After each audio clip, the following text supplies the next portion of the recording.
What's up everyone? Welcome to another video. In this video, I'll install rubber roll flooring in my home gym, and I'll compare it side by side to interlocking tiles, which I installed in a different room last year. I'll go through the full installation, then compare the results to help you decide which is best suited for your home gym. To begin, here's my original home gym, where I installed the typical 2 foot by 2 foot rubber tiles, 3/8 inch thick. I made a full installation video for this, and I'll link it down in the video description. And over the last year, the home gym has been spilling into this room next door. I've done several review videos in here, and it's finally time to make it official and expand the rubber flooring into this room. So I measured the room, and originally I planned on using the same tiles because I was familiar with it and it would all match. I laid out my room and came up with a tile count, using the scrap from here to fill in here for efficiency and cost savings. I did the same thing on the last install, and it worked out perfect. However, I changed my mind and switched to rolls for a couple of reasons.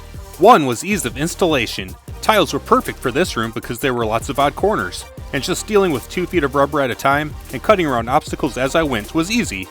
If I used rolls, I would have to cut all of these features into one 20-foot long slab, which is certainly possible, but more challenging, and much more wasteful of scrap rubber. However, this room is a rectangle, which is perfect for rolls. I should just be able to roll them out and cut them to finished length, and not have to assemble 104 puzzle pieces. And the second reason I chose rolls is because I make review videos to help you out, and I thought it would be helpful to have tiles and rolls side by side, as well as solid black and colored flex side by side, and the pros and cons of each. So let's get started. Typical rolls are 4 feet wide. So I laid out my room and I had 2 options. I could run them the long way or the short way. The short way had a lot less scrap, which was less wasteful, and therefore also cost less. So that's the way I decided to go. First, I checked out Rubber Flooring Direct, which is where I purchased the interlocking tiles last year. I compared several companies at that time, and they were the best value for the tiles. So I selected their rolls, 3/8 inch thick, 10% gray flex, and they had lengths of 6, 10, 15, 25, and 50 feet. So they worked out great for me last time, and I gave them a try. But I need 17 feet. 15 feet is too short, and 25 feet is way too long with way too much scrap. Then I found a new contender. They cut their rolls to custom length, and they're cheaper per square foot shipped to my door. The #1 rated rubber flooring and made in the USA. I selected the gym flooring, loaded up the rubber roll, 3/8 inch thick, 10% gray. Then there was a helpful flooring calculator that gave me the 2 options I already figured out, which was nice. And it came to $1,107.20 with shipping. And for a direct comparison, at 5 rolls, 25 feet long, LivingFit was about $1,300 and Rubber Flooring Direct was about $1,700. That's a big difference. And a big thank you to LivingFit. After asking a few questions about installing rubber rolls and explaining the comparison video I was planning on doing, they offered to supply the flooring for free to support the video. That was very generous, and I appreciate it very much. And the rolls were delivered by freight. Normally they dropped them in the driveway, but I lucked out and they brought them in my garage with a pallet jack. Everything was shrink wrapped and secured, and there's some scrap rubber to protect the rolls from the band. Of course, I wanted to bring the rolls in, but they were heavy. These ones are roughly 150 pounds each, somewhere around there. If I was a younger man, I definitely would have muscled it, but I decided to wait for some help like a sissy, so I wouldn't injure myself and so it would be faster and easier. And sliding a bar through the center makes it a lot easier to pick up and carry around. This was a stick of aluminum conduit that I had laying around, and it bowed like a banana, and it was not up for the job. I switched to a stick of 3/4 inch black pipe, which was a lot better. These things were challenging to get down into my basement where my home gym is. Maneuvering them was not something I considered when I made my wise decision to go with rolls. The interlocking tiles were only 8 pounds each, and I could carry as many as I was comfortable with at a time. And if I had went with the 25-foot long rolls to run them the long way, I would have some serious problems. So definitely consider the weight when ordering rolls, because moving them around can be challenging. And here's 1,000 pounds of rolls in the basement. I'll let them sit there for a couple days to climatize. Then we'll drag them around the corner and install them in the new expansion room. So let's get it all cleared out. That'll work. And get it all cleaned up with the good old vacuum. And let's bring in the first roll and get this party started. And make sure to orientate it so the flap will lay against the wall and the roll can naturally roll away. Otherwise, you'll have some trouble unrolling it. The first thing I did was position the roll up against the wall and in the corner. The wall with the purple paint on it will be my fixed starting point, and everything will build off of that. With the long edge against the wall, it's time to cut the short 4-foot ends to fit those walls. And now is a good time to point out that the end of the tube is a nice natural place to grab the roll and move it around. But there could be a staple in there. The roll is started by stapling it to the cardboard tube, and a staple got me, so be careful. Looking at the factory cuts, they're not straight, but it doesn't matter because we're going to cut them to fit the wall anyway. Let's quickly look at the tools. First I have a straight edge, which should be at least 4 feet long, a marker to mark lines, a box cutter to cut the flooring, a piece of wood to put behind the flooring and cut against, and a kneeling pad because I already had a couple and that's what I had laying around, but I would recommend knee pads. So I measured 2 inches from the wall on this edge and 2 inches from the wall on this edge, and connecting those points results in a straight line parallel to the wall. To make the cut, I pulled the end out into some free space where I had some room to cut.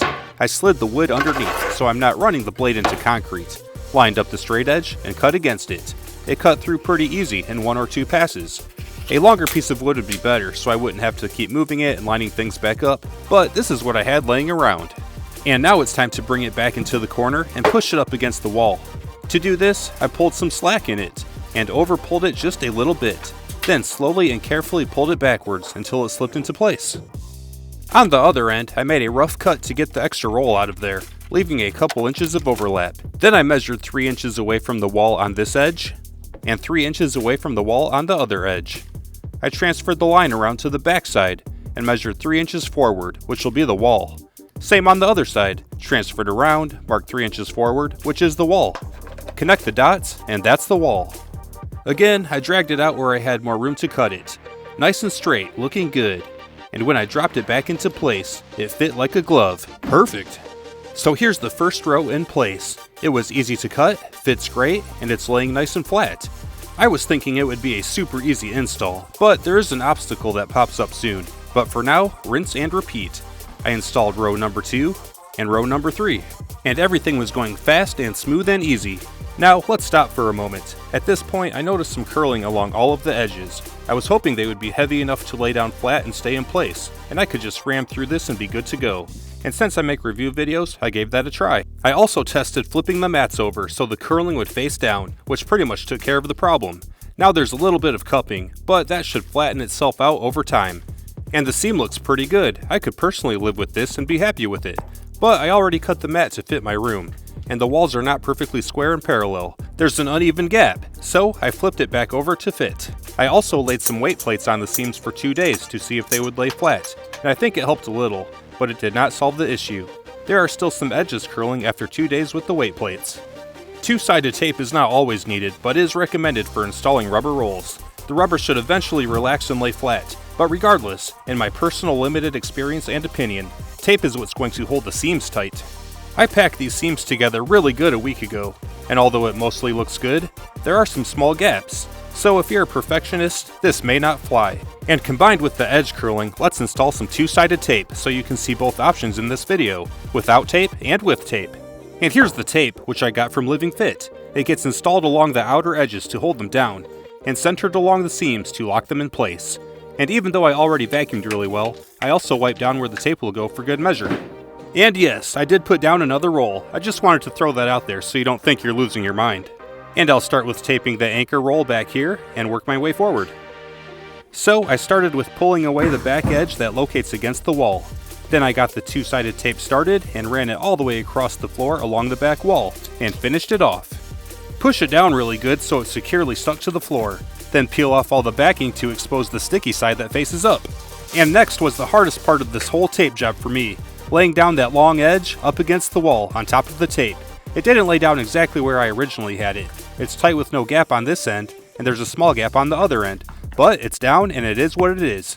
Now it's easy to build off of this. And now I'm coming back to you from a half hour into the future. Thinking back about the challenge to lay the starting mat exactly where I wanted it, I should have set some weight plates on it to hold it in place before I peeled it back, then there would not have been any issues with it shifting when I laid it back down. I definitely recommend setting some weight plates on it to secure it in place. Next, I pulled the second roll on top of the first one and overlapped it a little bit, then folded it back to get it out of the way. Next up, it's time to lay down the 2-sided tape along the seam edge, with half of it under the first roll, and half of it sticking out to go under the adjacent roll. And here it is laid down. But before we remove the cover and stick the rubber roll to it, let's lay down the tape on the ends. And now, remove the plastic covers and stick down the remaining 3 edges. Just pick up the rubber mat and put it back down. No issues with needing to line anything up. Nice and easy. So the first roll is done and it's on to the next one. I folded it back over, but don't worry, it overlaps the first roll so it's not touching the tape yet. And then I pulled it away to decrease the overlap until it was just about to slide off the first roll and slip down. And when it was right at the edge, I stuffed it in there nice and tight. I forced it in there all the way down the line, then packed it down flat onto the tape to secure it. I think that's the best I could do, and as tight of a seam as I can get with this long butt joint. I just thought of something, and very quickly, I need to go a half hour into the past and share it. Then I'll return. And I'm back! Now let's finish this up. Now, just repeat the process for each new mat. Pull the next one up on top of the previous one for a small overlap. Fold it back and out of the way. Set some weight plates on the previous mat for good measure to hold it in place. Install the two-sided tape along the 3 remaining edges. Remove the backing and stick the mat down. Then bring in the next mat. Pull it back until it's just about to drop. And force it down into the seam all the way across. And pack it down. It went smooth and took about 15 minutes. And checking in, here's the next mat which still has edge curling issues. And here's the mat I just taped down with curling eliminated. So it's going well. Tight seams and edge curling gone. And since I had these plates laying around, I figured I would lay them down on the edge to help it settle. Why not? It can't hurt. And although they did not appear to be necessary, I did leave some plates on the ends for a couple days after the installation was complete. And that's the technique I used for the rest of the rolls. I got all of the rolls cut and installed, and it turned out great. Just like my original home gym, the rubber floor completely transformed the room and it leveled it up. Rubber flooring is an absolute game changer and completely transforms the home gym. Now let's compare the black interlocking tiles to the rolls with colored flecks side by side. First is color. The plain black costs less and it looks nice when it's clean, but it does show dirt and debris easily. It is easy to clean with a broom or a vacuum for the loose stuff and a mop for the rest, but dirt does show up quick. And the colored flecks add some pizzazz and hide dirt better, but cost more. Watch the footprint disappear in the colored flecks. Of course, you still need to clean it, but it does hide it better. And I personally chose gray because bright colors like red, yellow, and blue seem kind of loud. And this multicolored confetti reminds me of a birthday party or something, which could be a fun choice. I went with gray because it's more neutral, but there's lots of choices. And last is tiles versus rolls.